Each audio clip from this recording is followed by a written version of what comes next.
Урматтуу көрүүчүлөр, талап теориясын окуун улантабыз. Бүгүнкү темабызда талаптын көлөмүндөгү өзгөрүү жана талаптын өзгөрүүсү деген эки айырмачылыкты өтөбүз. Бул жерде биз талап дегенде жалпы талаптан сөз айтып атабыз, жалпы талапты түшүндүрүп атабыз. Жалпы талап деген ошол рыноктогу, мисалы үчүн Кыргызстанда 6 миллион калк болсо, 6 миллион калктын кандайдыр бир талап кандайдыр бир товарга же кызматка болгон талабын айтып жатабыз.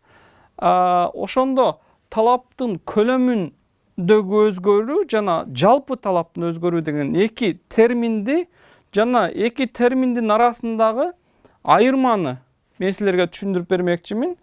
Биринчи графаны көрүп жатасыңар. Бул жерде талаптын көлөмүндөгү өзгөрүүнү көрсөтөт. Ал эми экинчи графабыз жалпы талаптын өзгөрүүсүндөгү айырманы көрсөтөт. Бул жерде биринчиде мисалы үчүн А чекитинде талап 20 сом болгондо 5000 киши ошол товарды сатып алат экен. 1000 деп коелу, 5000 киши, эгер 20 сом болсо 5000 киши ошол товарды сатып алат экен. Эгер товар 10 сомго арзандаса, 20 сомдон 10 сомго арзандаса, канча киши сатып алат экен? 15000 киши сатып алат экен. 10 миң адамга талап көбөйдү. Демек, бул жерде талаптын өзгөрүшүнө эмне таасирин тийгизди деген суроо пайда болсо, бир гана нерсе таасирин тийгизди. Бул некен? Баа фактору. Баа арзандаган үчүн талап көбөйдү. Эгерде, урматтуу көрүүчүлөр, баа арзандаганда талап көбөйсө, муну биз талаптын көлөмүндөгү өзгөрүү дейбиз. Демек, талаптын көлөмүндөгү өзгөрүү баанын гана себебинен өзгөрүү болот экен. Талаптын көлөмүндөгү өзгөрүү болгондо биз талап сызыкчасын, бул жерде талап сызыкчасын үстүндөн гана жылабыз. Демек, А чекитинен Б чекитине жылабыз. Же Б чекитинен А чекитине жылабыз. Кандай жылабыз? Эгерде 10 сомдон 20 сомго кымбаттаса, эгер терсин айта турган болсо, 10 сомдон 20 сомго кымбаттаса, талап 15000ден 5000ге азаят экен, төмөндөйт экен. Ал эми 20 сомдон 10 сомго арзандаса, 5000ден 15000ге көбөйөт экен. Сатып алуучулардын саны көбөйөт экен. Бул көбөйүү эмне себептен болду? Кайра кайталайм. Баа себептен болду. Баа арзандаган үчүн бул көбөйдү. Ал бул көбөйгөндө биз талап сызыгынын үстүндө гана жылдык. А чекитинен Б чекитине жылдык. Эми экинчини силерге айта кетейин, урматтуу көрүүчүлөр. Экинчи талаптын өзгөрүүсү дегенибизде, бул жерде көлөмдүн өзгөрүүсү дедик. Бул жерде талаптын өзгөрүү. Талаптын өзгөрүүсү болгондо биздин D1 деген биринчи алгачкы талабыбыз, талап сызыкчасы жылат экен. Демек, бул жактан оңго жылганда көбөйөт экен, солго жылганда азаят экен. D2 деген чекиттеги бул жерде талап көбөйдү. Бул жерде эмне болду? Азайды. Мисалы үчүн силерге айтып кетейин. Мисалы үчүн бул жерде D1 деген талап сызыкчабыз бар. 20 сом болгондо 500 000 киши алып атты. 15 сомго арзандаганда 600 000ге түштү. 10 сом болгондо 700 000, 5 сом болгондо 800 000 киши, же 800 000 адам ошол товарды сатып алып жатты. Ал эми жалпы талаптын өзгөрүүсү болгондо эмне болот экен? 20 сом болгондо бул жерден бул чекитке жылат экен. Бул чекитке жылат канчага? 600 000ге жылат. 15 болгондо 700 000ге жылат. Бул чекиттен бул жерге 10 болгондо 700 000ге жылат. 800 000ге жылат, кечиресиңер. 10 800 000ге жылды. 5 болгондо мурун 800 000 эле азыр 900 000ге жылды. Бизде жаңы талап сызыкчабыз пайда болду. Бул чекиттерди белгилегенибизде бул жерде D2 чекит пайда болот. Демек, талап көбөйдү. Жалпы талап көбөйдү. Экинчиси, жалпы талап не болду экен? Көбөйдү деп айттык. Бул кайсыл убакытта көбөйөт? Жалпы талапты көбөйүшүнө себеп болгон факторлор эмне? Себеп болгон факторлор баадан сырткаркы башка факторлор талаптын жылышына себеп болот, азайышына же көбөйүшүнө, талап сызыкчасынын оңго же солго жылышына себеп болот. Бир гана баа себеп болгондо анда талап сызыкчасынын үстүндө гана жылабыз. Оңго же солго жылбайт эгерде баа себеп болсо. Баадан сырткаркы факторлор себеп болгондо талап оңго же солго жылат экен.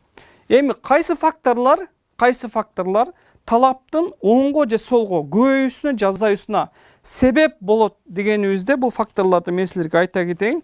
Биринчиси киреше, экинчиси табит, үчүнчүсү альтернативдүү товар деп коеюн, төртүнчүсүн күтүүлөр. Бул 4 фактор жөнүндө мен силерге түшүндүрүп кетмекчимин. Демек, киреше, адамдын табити, альтернативдүү товарлардын баасы жана келечектеги күтүүлөр талап сызыкчасынын оңго же солго жылышына себеп болот экен. Баа болсо бир гана сызыктын үстүндө жылабыз.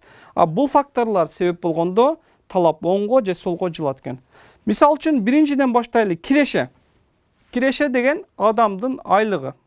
Менин айлыгым көбөйсө, мен көбүрөөк товар алам. Менин айлыгым азайып кетсе, мен талабым азаят.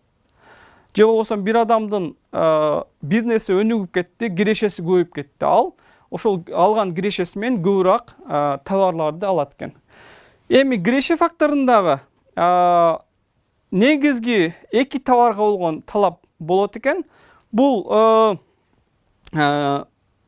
мындайча айтканда сапатсыз товарлар, сапатсыз товар жана сапаттуу товарга болгон талап кандай өзгөрөт? Эгерде сиздин кирешеңиз көбөйсө, сапаттуу товарларга болгон талап дагы көбөйөт, демек талап жылат. Сапатсыз товарларга талап не болот экен? Азаят экен. Бул мисал үчүн сиз эт алганга акчаңыз жок, себеби акчаңыз жетпейт. Эттин ордуна картошка жейсиз мисал үчүн. Эгерде бул жерде картошканы сапатсыз дебейли, бирок эттин ордуна жеп жаткансыз. Эгерде сиздин кирешеңиз көбөйсө, картошканын ордуна көбүрөөк эт аласыз, себеби эт сапаттуу товарларга кирет. Же сапатсыз болгон товарларга сиздин талабыңыз азаят, сиздин кирешеңиз көбөйгөндө. Себеби сапаттуу товарларды көбүрөөк ала баштайсыз. Эгерде сиздин кирешеңиз азайып кетсе, анда сапаттуу товарларды алууга мүмкүнчүлүгүңүз аз болгон үчүн сиз эмне кылат экенсиз? Сапатсыз товарларды алууну улантат. Демек, адамдардын кирешеси көбөйсө, биздин сапаттуу товарларга болгон талабыбыз көбөйөт экен, сапатсыз болгон товарларга талабыбыз азаят экен. Бул түшүнүктүү болсо керек. Экинчиси табит дедик. Табит деген адамдын табити дейбиз, же болбосо орустар айтып коет вкус дейт. Вкус, табит, кыргызчасы табит. Бул дагы талаптын жылышына, азайышына же көбөйүшүнө себеп болот. Мисал үчүн мен кызыл гана көйнөктөрдү кийгенди жакшы көрөм. Мен баасы мага кызыктырбайт. Эгер кызыл болсо, кымбат болсо дагы же арзан болсо дагы алам. Демек, менин табитим эмне кылды? Ошол товарга болгон талапты көбөйттү же азайтты. Же болбосо мен кара машинаны айдаганды жакшы көрөм. Себеби кара түстөр мага жагат. Ошол өзүңүздүн табитиңизге карап, адамдардын табитине карап, эмне экен? Талап дагы өзгөрөт, азайышы мүмкүн же көбөйүшү мүмкүн. Бул жерде табитти караганыбызда эч кандай адам баасын карабайт, ал табитине карап көп же аз эмне экен ала берет экен. Үчүнчүсү альтернативдүү товар дедик. Альтернативдүү товар бул эки түрдүү болот. Бул альтернативдүү товар жана толуктоочу товар. Толуктоочу товар. Ал кандай десек, мисал үчүн эки товарды ойлонойлу. Кока-кола менен пепси-кола. Эки ичимдик бири-бирине окшош. Эгерде кока-коланын баасы кымбаттап кетсе, сиз эмне кыласыз? Анын ордуна Pepsi Cola аласыз. Себеби Pepsi Cola кымбаттаган жок.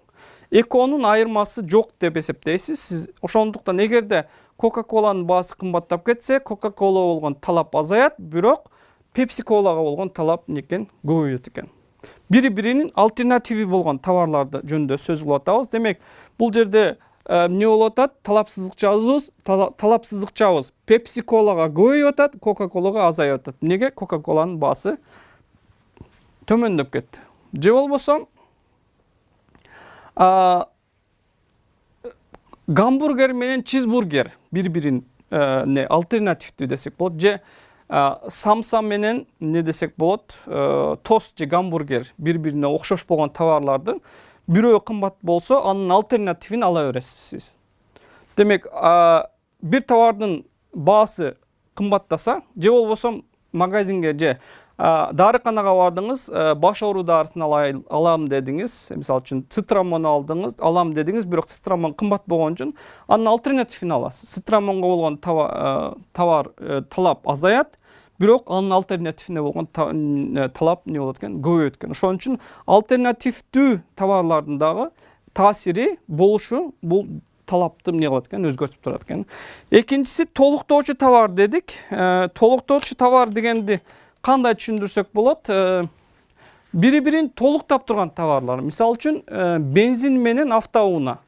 Бензин менен автоунаа бири-бирин толуктап турат. Эгерде бензиндин баасы кымбаттап кетсе, автоунаага болгон талап не болот экен? Азаят. Себеби бензин кымбат, мен машина албайм. Себеби машина алсам, мен бензинге акчам жок.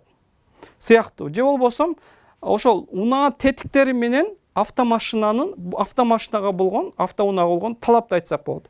Эгерде бир машинанын унаа тетиктерин сиз таба албасаңыз, ал автоунааны албайсыз. Неге? Себеби алгандан кийин анын тетиктери дагы керек, сизге керек болот. Тетиктери жок болсо, ага болгон талап дагы эмне болот экен? Азаят экен. Терсинен, эгерде автоунаанын тетиктери көп болсо, ал автоунаага болгон талап дагы эмне экен? Көп болот экен. Себеби бири-бирин толуктаган нерселер. Ошондуктан бул толуктоочу товарлар деп бири-бирин эсептесек болот экен. Толуктоочу товарларга дагы кайсыларды киргизсек болот? Мисалы үчүн телефон менен сим карта бири-бирин толуктап турат. Же болсо компьютер менен компьютердин ичинде колдонгон программалар бири-бирин толуктап турат. Ушул бири-бирин толуктаган товарлардан бирөөсүнүн баасы кымбаттаса, ошого болгон талап не болот экен? Азаят экен. Эгер бирөөсүнүн баасы арзан болсо, ага болгон талап некен? Көп болот экен. Себеби бири-бирин толуктап турат экен. Ушул кезде азаят көбөйөт дедик, эмне болот экен? Талапсыздыкчабыз оңго же солго жылат. Үстүндөн ойнобойбуз, бир гана оңго жана солго жылат. Төртүнчүсү, акыркысын биз айтып кеттик, күтүүлөр. Бул күтүү деген эмне? Келечектеги күтүүлөр. Келечектеги күтүүлөр. Кандай болушу мүмкүн? Мисалы үчүн Кыргызстанда быйыл буудай аз болуп, ун өндүрүмдү азайды. Ошол эле убакта Казакстан бизге таможнясын жаап койду. Казакстандан ун келбей калды. Демек, сиз кантип ойлонушуңуз мүмкүн? Келечекте демек ун кымбаттайт деп күтөсүз. Барып ун алган аракет кыласыз. Азыртадан алып койбосом, келечекте кымбаттайт дедиңиз. Элдин баары ошондой ойлонуп, барып рынокко барып ун ала баштаганда не болот экен? Келечекти ойлонгон үчүн адамдар ун алып атат, себеби кымбаттайт деп, талап не болот экен? Оңго көбөйөт экен. Жалпы талап көбөйөт. Оңго же солго көбөйөт. Же болбосо, азыр айттыңыз, мен iPhone X'ти азыр албайм.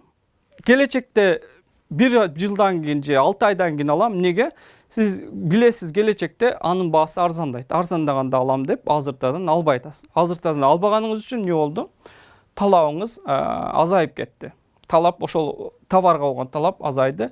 Же келечекте сиз ойлонсоңуз, же баягы көбүнчө кимдер буну спекулянттар кылышы мүмкүн, же болбосо баягы биржада иштеп атканда акцияларды алып сатып аткандар келечекте бул компаниянын келечеги жакшы ушул компаниянын акцияларын алып койсом, келечекте бул компаниянын баасы да көтөрүлөт, мен жакшы сатып алам деп азыртадан келечекти ойлонуп талап бир нерсеге талап кылганда эмне болот экен? Талап сызыгыбыз оңго жана солго жылат экен. Мен дагы бир факторду кошо кетейин. Бешинчиси, талап кылгандардын саны дагы талап сызыкчасын өзгөртөт экен. Талап кылгандардын саны дегенди кандай түшүнсөк болот?